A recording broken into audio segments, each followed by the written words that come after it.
Mana shu sohadan siz hozirda qancha daromad qilasiz? Kuniga 3 milliondan ishlaydi mashinamiz. Bitta mashinam 3 milliondan ishlaydi.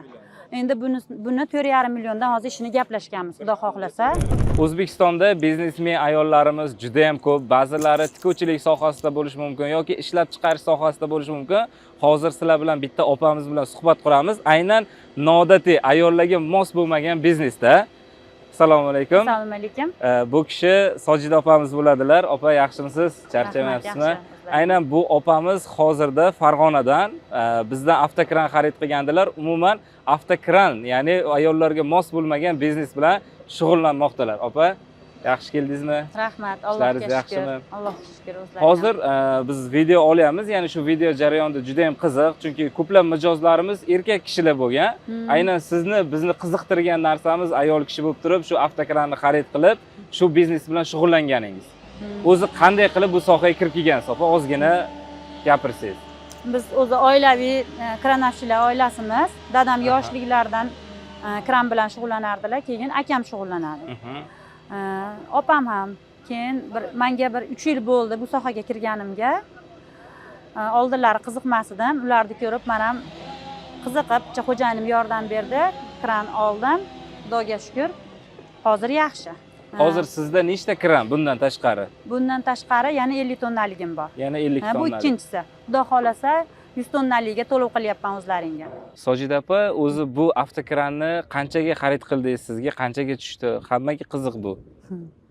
192 ming dollarga xarid qildim. Dokumentlari bilan 200 ming dollarga yaqin ketdi. 200 ming dollar. 200 ming dollarga. Bu degani so'mda aylantirsak 2,5 milliarddan ko'p bo'lib ketadi. Ancha yaxshi, Xudo xolasa o'zini pulini chiqarsin, chiqarib ketsa ham kerak. Xudo xolasa, уже 1 yil, 1,5 yilda chiqib ketadi, уже 1,5 yilda, Xudo xohlasa. Ishlayotgan ayollarimiz bor. Ba'zilari oyiga mehnat qilib 4 million topishi mumkin, 5 million topishi mumkin. Lekin baribir endi rizq Allohdan, harakat qilsa ko'proq ham topishi mumkin. Mana shu sohadan siz hozirda qancha daromad qilasiz? Ozgina aytsangiz, boshqa ayollarga ham motivatsiya bo'lishi mumkin bu. Kunligini aytavering. Kuniga 3 milliondan ishlaydi mashinamiz. Bitta mashinam 3 milliondan ishlaydi. 3 milliondan. Endi buni 4,5 milliondan hozir ishini gaplashganmiz, Xudo xohlasa. Bir kunda 4,5 million. Bir kunda 4,5 milliondan, ha. Ish bor. Har kuni dam olmaydi. Bir oyda 4 kun ja bo'lsa 4 kun dam oladi. Har kuni 4,5 milliondan ishi bor. 4,5 milliondan bo'lsa oyiga endi o'zlaringiz hisoblab kommentariyaga yozib ketasizlar qancha daromad bo'lishini. Menimcha kichkina summa chiqmaydi, aynan. O'zimni ham qiziqtirdi shaxsan bu sohaga. Qarang. Bu modelimiz hozir o'sha Xitoydan eng yaxshi firmalardan biri XMG kompaniyasi tomonidan ishlab chiqariladi va eng oxirgi modellardan bittasi. Xudo xolasa borib yaxshi ishlaysiz.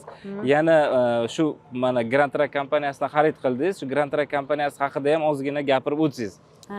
Bu kompaniyani men kuzataman Instagramdan. Bitta bu avtokranlar bas, boshqa transportlar ham sotishini bilaman. Li-9'lar, Donfen har xil mashinalar ko'rdim. Xudo xolasa ulardan ham olish niyatim bor. Ammo nima to'lov qilganimdan oldinroq kelganidan xursandman. Rahmat aytaman. Rahmat, sizga ham xursandmiz. Xudo xolasa mana shofyorlaringiz ko'rib, hamma joyni tekshirib olyapti. Hech qanaqa kamchiliklar bo'lmayapti. Rahmat sizga ham kattakon.